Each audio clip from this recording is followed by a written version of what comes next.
All right, welcome back. We are here with section 3.3. The questions I'm doing are from the practice. It might not exactly line up with the questions in your homework, but every question that I do today should be on the homework for 3.3. So, starting off with 3.3, this is question 1 that I got from the practice. It says, since x minus 1, right, as we learned in the previous chapter 3.2, x minus 1, your k would equal, okay, right, 1, as we know, is a factor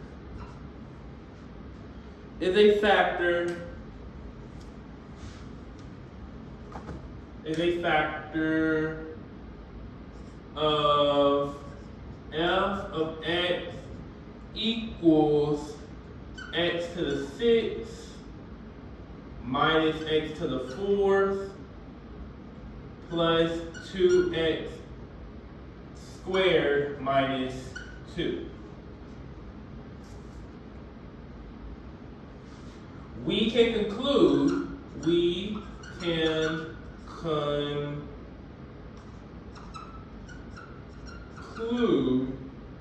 that f of 1, which remember 1 is our k, because the opposite of that, f of 1 equals 0. And then the answer choices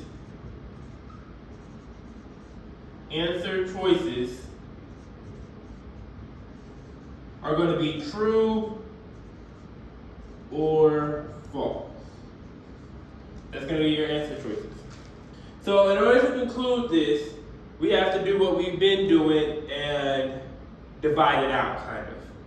So I'm going to go ahead and erase this real quick. You should have it written down. We have x6 minus x4 plus 2x squared minus 2, right? And we have the 1. So we're going to go ahead and write the 1 outside. We're going to go ahead and write our box. We start off with x6. There's a 1 in front of that. There's no x5. Remember last week, last class, I told you that there would be, if there's no x5, we put a 0 in there as a placeholder. So we're going to go ahead and put that 0 in. Then we have x4, so negative 1. Then x3, there's no number or x3 in there, so we just put a 0. X squared is 2. There's no x, so we just put a 0. And then negative 2. So negative 2. All we do now is bring the 1 down, as we've been doing, right? 1 times 1 is what? 1, right?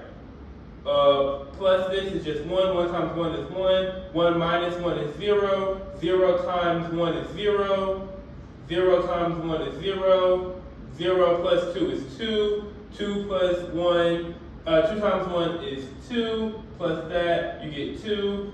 2 plus 1 is, 2 times 1 is 2. Negative 2 plus 2 is 0. And remember last class I said if we get a 0 right here, that means this number is a factor. So our answer in total comes out to be true. That's all it's asking. It's just asking if the statement that they made is true or false. And once we have to do the work and we get a 0 right here, that means it is a factor. But if this was not a 0 right here, that means it would not be a factor.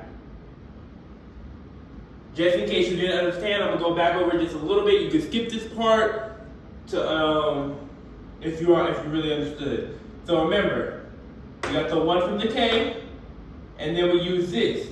x5 is not in there. x3, x to the 3rd is not in there. X by itself, like no exponent, is not in there. X to the 1, if you want to say. So we still have to implement zeros for those as placeholders in our division. Just because it's not there doesn't mean it doesn't go away in the division part. Because look, we have to have, so this is like our, in front of the x6. This is like our x5. This is like our to the fourth. This is our x to the third, x squared, x, and then our variable right there. So you just gotta make sure it has all the x's under the division sign. Right here, yeah, no, it's fine. But right here, you do need it. That's for question 1.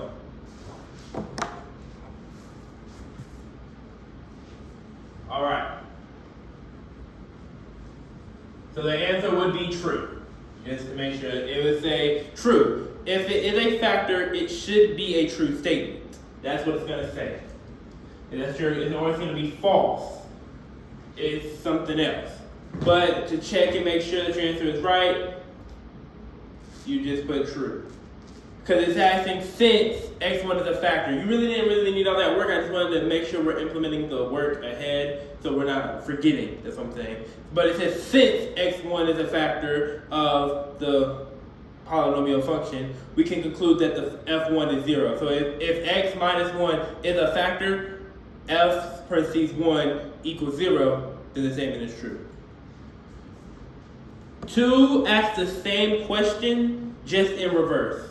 So it would be true. So it would say like, if the polynomial function is x squared minus 4x plus 2x squared minus 2, x minus 1 is a factor, so we can conclude that f1 equals 0, and that's also going to be true. But if it said, it's just depending on the question, you see what I'm saying? I hope that makes sense. If it doesn't, just text me, let me know. I'll hop on a call, try to help you understand it a little more. Okay, so this is number 3 that I got from the practice. It says 4 f of x equals x plus 7 to the 4th, and then x minus 8 minus 7. That's our polynomial function. Oh wait, this is a comma, sorry. It says f of x equals x plus 7 to the 4th, and then x minus 8. And then it has a comma right there, and then it says negative 7 is a 0 of multiplicity 4. So negative 7 is a 0 of the multiplicity of 4. So this is how I solved it, and it will make sense.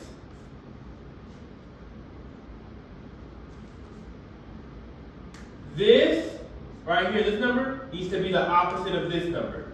Whatever inside the parentheses, it needs to be the opposite. So if this is true, like if this is the opposite number, and this matches this number also, the 4 needs to match up with whatever number is up here. So this number and this number needs to match, right? This number and this number need to be opposites, okay? And if those line up, the statement is true, right? The statement will be true. So I'm gonna give you a little notes right here. If number is opposite of the first parentheses,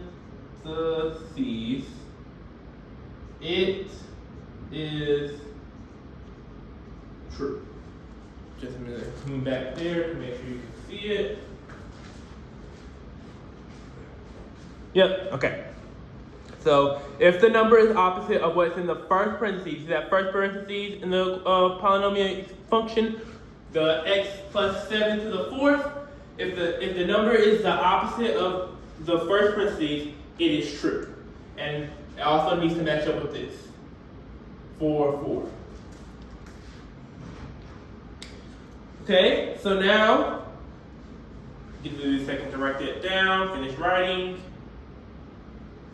Okay, then there's gonna probably be a problem that could pop up also, and it could be something like this. X plus 6 to the third, x minus 8, comma, 6 is a 0 of multiplicity 3. See, these numbers, okay, match, but these numbers also match. They're not supposed to match. These numbers need to be the opposite of each other. So, if number is the same as the number in the first set of parentheses, I don't know for that, but parentheses, it is false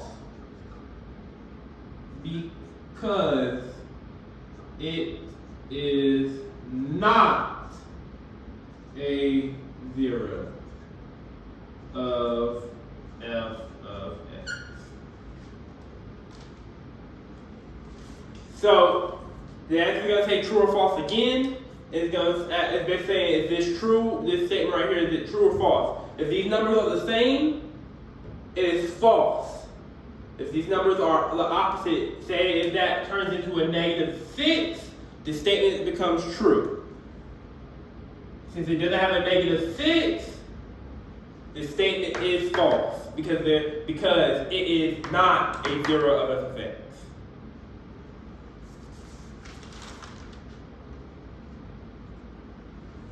All right. I feel like 1 through 3 is pretty easy. I don't feel like it's too complicated to understand that. So, okay, so question, we're gonna have question 4, right?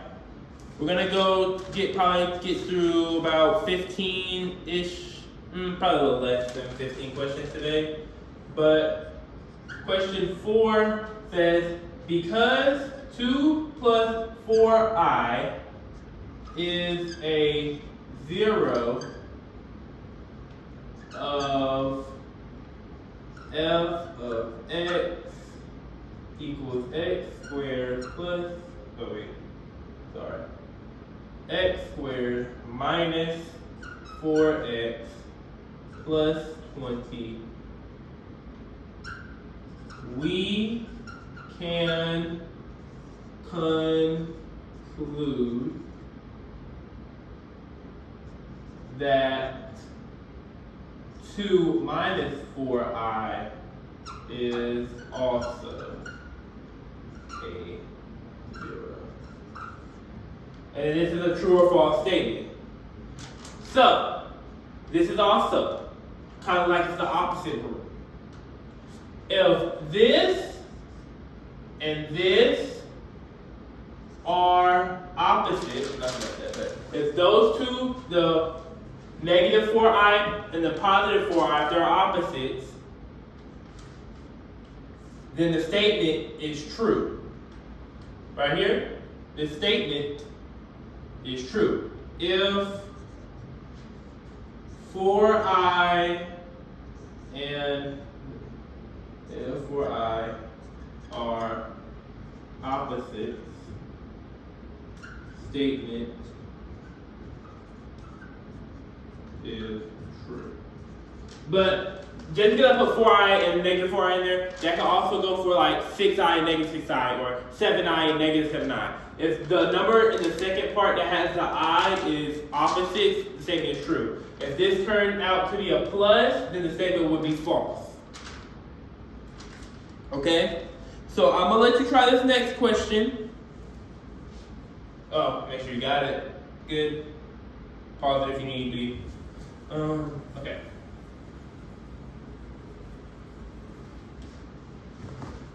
Okay, so the question is,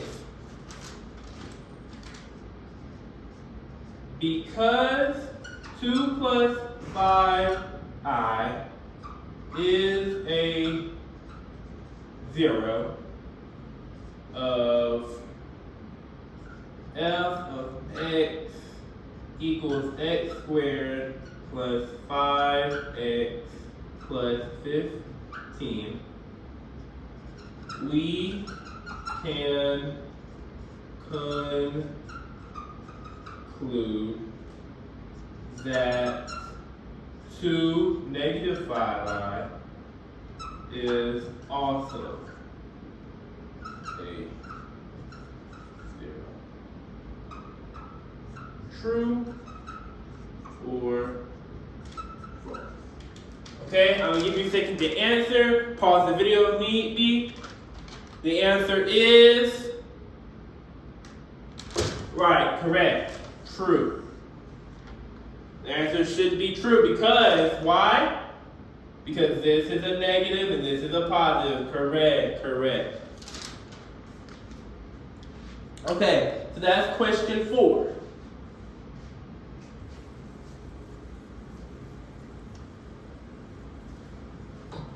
That is question 4.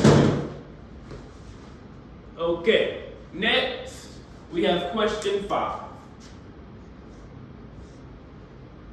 Question 5 says a polynomial function having degree 16 and only real coefficients may have no real zeros. This statement right here is true. And let me give you a rundown. If, you might need to know this, you will need to know this in order to answer the question. If the number that's right here is 16, number is even. If the number is even and only has real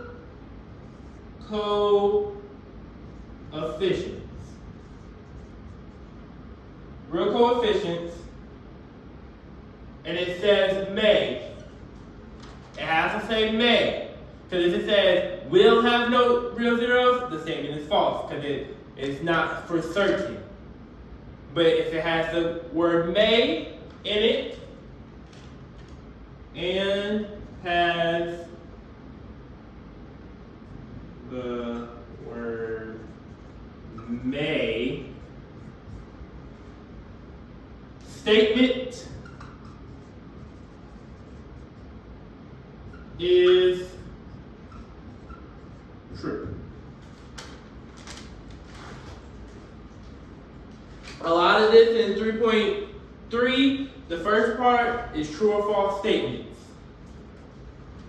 If this is a number that's even and it says only real coefficients may have no real zeros, the statement will be true.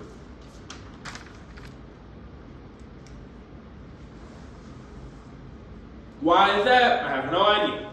But every question I went through, it had an even number, and it said only real coefficient, and it had a may in it, it was true. Anyone that had an even number, it had only real coefficient, it said will or no real zeros, it wasn't true.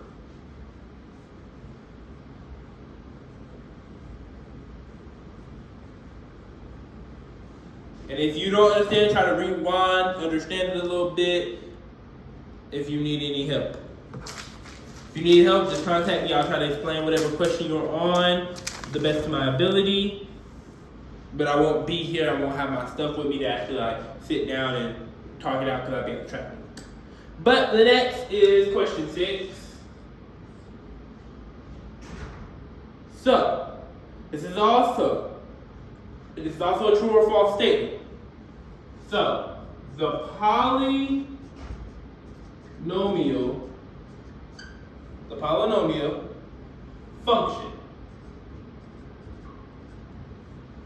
function f of x equals 2x to the 5th minus 3x to the 4th plus 8x to the 3rd plus 3x minus 9 has only 2 variations in sum. Okay, this is false. Can I write them down?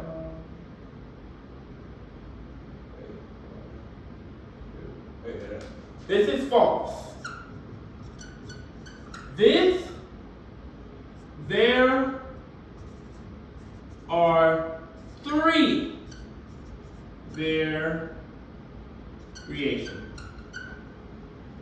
variations in sum.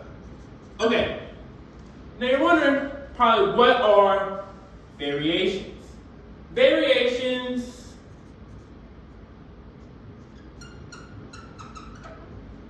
are the switch in signs in the function, according to pertaining to this particular instance. So let's look at it. You see how this is positive and this is negative? That makes this one variation. Okay, now it goes from negative to positive. This makes it 2 variations. This positive to positive, there's no variations right there. So it's just the same. It's positive and positive. But now it goes from positive to negative, making it a 3rd variation. The variation is the switch in signs in the function. So from positive to negative, from negative to positive, not positive to positive, and not negative to negative, but from positive to negative or negative to positive. So there's actually 3 variations in this problem because of how many times the problem switches signs. Pause if need be. Okay. So now I'm going to give you this problem and I want you to tell me how many variations it has. So f of x equals negative 2x plus 3x to the 4 minus 8x to the 3rd plus 2x squared minus 3x plus 9. Okay, go ahead, after you're ready to 9, go ahead and pause it and I want you to solve it. So pause and figure it out yourself right now.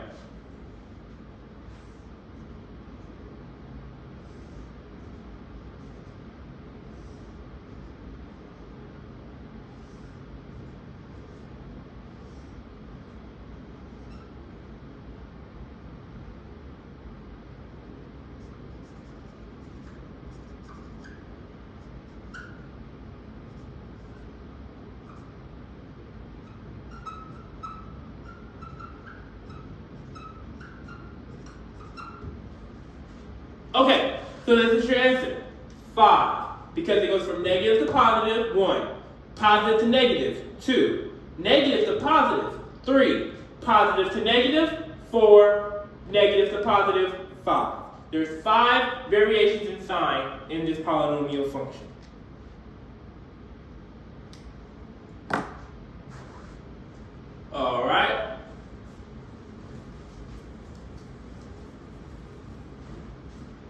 Next we have 7.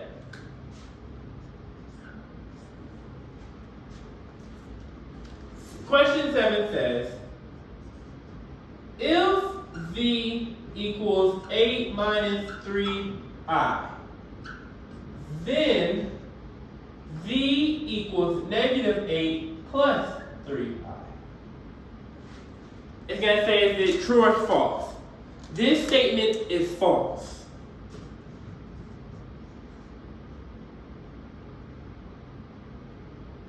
If, this is how the true statement would look.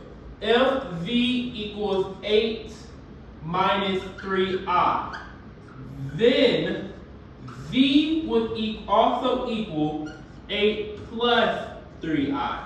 Because you know, when you do the quadratic formula, it's plus and minus to the like 3i, or like the square root is like plus or minus. Not to the regular, the real number. The sign should only change for the imaginary number.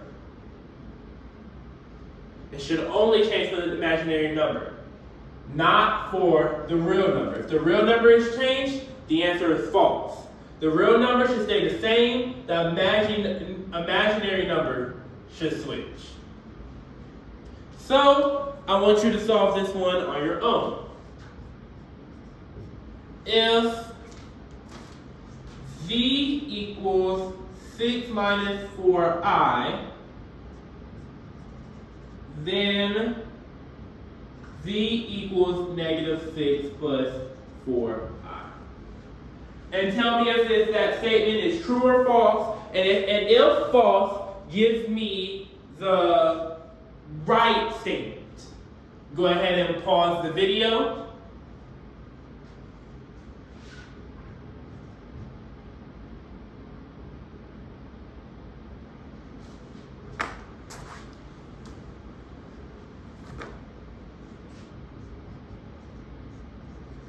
False. V equals 6 plus 4i.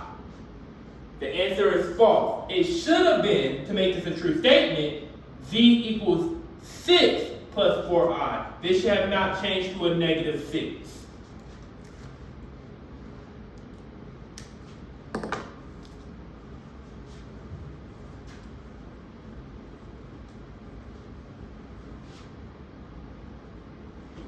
Okay, so the video is going to kind of get a little long, so I'm going to go ahead and stop the video here. There's going to be a part 2 to this video for this part of the lesson. There's going to be probably like 3 to 4 parts due to I don't want the video to be too long.